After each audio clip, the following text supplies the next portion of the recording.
Assalamualaikum warahmatullahi wabarakatuh. Innal hamdalillah salatu wassalamu asrofil anbiya'i wa mursalin wa ala alihi wa sahbihi ajma'in, amma ba'd. Alhamdulillah, pada kesempatan pagi yang berkah ini alhamdulillah kita bisa menikmati suasana yaitu di pegunungan Gunung Budak Tulungagung. Alhamdulillah dengan angin yang sepoi-sepoi, dengan suasana yang begitu sejuk yang Allah berikan, nikmat berupa angin yang Allah kirimkan. Ini merupakan nikmat yang luar biasa. Maka disinilah kita bisa mensyukuri atas segala kekuasaan Allah. Kita bisa melihat dari atas ke bawah begitu kecilnya ya rumah-rumah yang di bawah sana.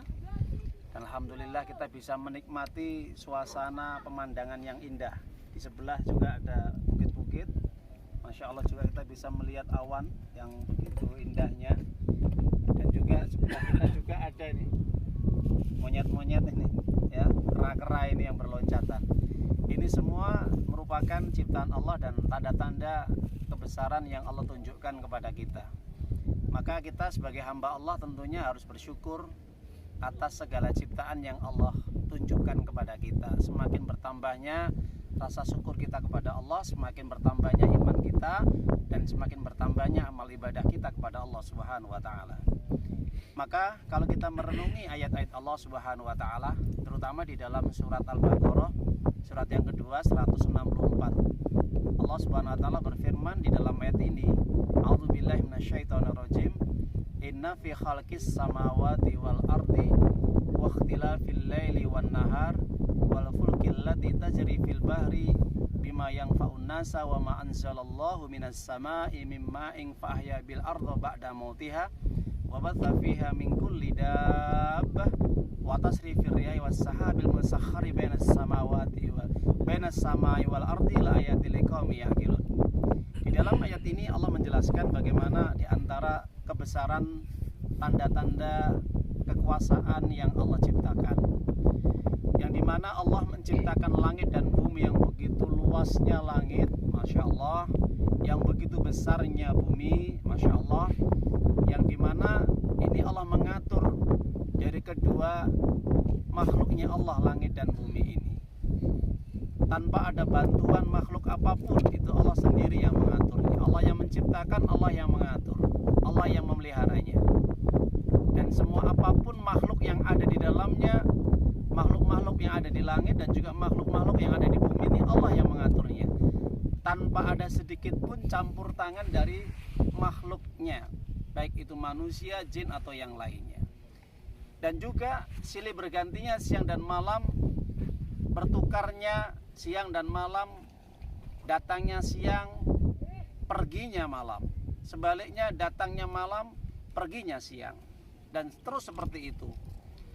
Kemudian juga Allah mengatur dan menetapkan ketika perahu ataupun kapal berlayar di atas laut, dan mereka bisa melalui lautan tanpa tenggelam. Kemudian mereka bisa berjalan atas kehendak Allah Subhanahu wa Ta'ala, sehingga manusia bisa menikmati pelayaran mereka sambil mereka mencari ikan-ikan yang ada di dalamnya untuk kebutuhan hidup mereka, sebagai juga mata pencarian mereka, perniagaan mereka. Sebagaimana juga orang-orang yang bekerja di darat, mereka mencari nafkah, rezeki. Masya Allah, di darat juga Allah sediakan untuk mata pencarian nafkah. Begitu juga di laut ada pencarian sebagai nafkah mereka. Semua ada sumber, yang dimana sumber kekayaan alam yang Allah buat, yang Allah ciptakan ini untuk kehidupan manusia. Begitu luar biasanya Allah. Allah maha kaya, Allah maha pemurah, Allah maha pengasih kepada hamba-hambanya. Baik itu diberikan kepada orang-orang yang beriman maupun orang-orang yang kafir kepada Allah Subhanahu wa Ta'ala, yang mengingkari nikmat-nikmatnya. Kemudian juga Allah menurunkan air dari langit berupa hujan. Dengan air tadi menumbuhkan tanaman-tanaman yang kering kelontang, itu menjadi tumbuh subur, Masya Allah. Yang sebelumnya tanah itu begitu tandus, kering, dengan diturunkan hujan dari langit atas kehendak Allah, maka semakin suburlah tanam itu. suburlah tanaman-tanaman itu, semakin suburlah tanah itu. Maka dari situlah tumbuhan-tumbuhan begitu tumbuh dengan baik, tumbuh buah-buahan dan yang lainnya yang bisa dinikmati oleh hewan-hewan, binatang-binatang dan juga manusia. Dan juga Allah Subhanahu wa taala selain juga menumbuhkan tanaman-tanaman, menyuburkan tanah-tanah yang kering dengan diturunkan air dari langit berupa air hujan ya. Itu bermanfaat untuk manusia, digunakan untuk irigasi dan yang lainnya. Untuk bercocok tanam di lereng-lereng pegunungan ataupun di sawah-sawah. Itu semua adalah untuk apa? Yang faunas, yang memberikan manfaat untuk manusia. Itu kekuasaan dari Allah Subhanahu wa taala. Dan juga Allah Subhanahu wa taala menunjukkan kekuasaannya apa? Dengan dia mengirimkan angin dan juga mengirimkan awan-awan itu di antara langit dan bumi. Artinya, dan di mana ketika awan dan angin itu mereka berputar, mereka berjalan ya, itu di antara bumi dan langit, dikendalikan oleh bumi dan langit atas izin Allah Subhanahu wa taala. Dengan mereka tidak merusak tanaman-tanaman angin tersebut. Dan juga awan-awan itu kemudian menggumpal, yang kemudian menjadikan disitulah gumpalan-gumpalan, kemudian terciptalah di situ air yang kemudian diturunkan ke bumi. Semua itu proses atas kehendak Allah dengan proses alam.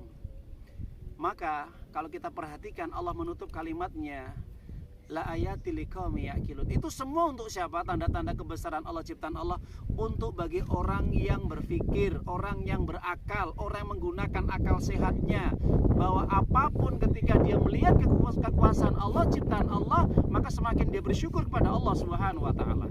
Semakin dia dekat kepada Allah, semakin dia beribadah kepada Allah, semakin dia tunduk kepada Allah Subhanahu wa taala. Bukan semakin kufur, bukan semakin jauh kepada Allah. Maka ini yang dinamakan yaqilun. Aqala, yaqil, akil adalah orang yang bisa menggunakan akalnya untuk memikirkan ciptaan kebesaran Allah yang begitu indahnya, yang begitu besarnya. Tidak ada yang paling indah, tidak ada yang paling agung, tidak ada yang paling besar kecuali ciptaan Allah Subhanahu wa taala. Maka kita sebagai orang yang mengaku beriman, maka sudah tentunya kita harus memikirkan semua apapun yang Allah ciptakan bisa menjadi keimanan kita. Orang itu bisa menambah keimanannya karena berpikir. Orang itu bisa menambah amal ibadahnya karena berpikir. Orang itu semakin dekat kepada Allah karena dia berpikir. Nah, dengan berpikir itulah maka akalnya berjalan. Kenapa? Karena dia mengerti bahwa apapun yang ada di alam semesta, di muka bumi ini semua ada yang menciptakan. Dan apa yang diciptakan itu tidak sia-sia, pasti ada tujuan dan fungsinya.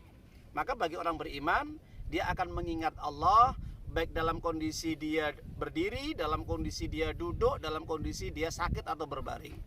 Maka disitulah orang yang beriman mengatakan, yatafakkaruna fi khalqis samawati wal ardh.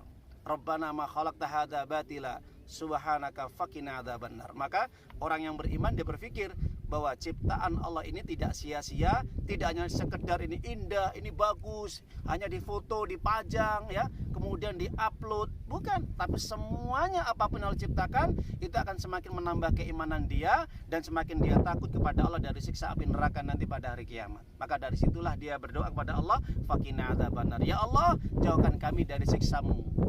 Maka semakin orang itu tadabbur alam, semakin tafakur atas ciptaan Allah, kebesaran Allah, semua itu bisa menambah keimanan dia. Bukan semakin tambah dia kufur, bukan semakin dia tambah jauh. Itulah dari karakter sifat orang-orang yang mukmin, bagaimana dia ini mensikapi tentang kebesaran Allah dan ciptaan Allah Subhanahu wa taala. Semoga kita termasuk orang-orang yang senantiasa tunduk patuh kepada Allah, dan semoga kita orang-orang semakin dekat kepada Allah dengan kita mentafakuri, mentadaburi semua kebesaran Allah, semua tanda-tanda yang Allah tunjukkan kepada kita dimanapun, baik itu di darat maupun di laut, terutama di atas gunung. Di sini akan bisa semakin menambah iman kita dan semakin tambah takut dekat kita kepada Allah, dan yang paling penting semakin bertambah amal ibadah kita kepada Allah SWT. Itulah rasa wujud syukur kita kepada Allah SWT.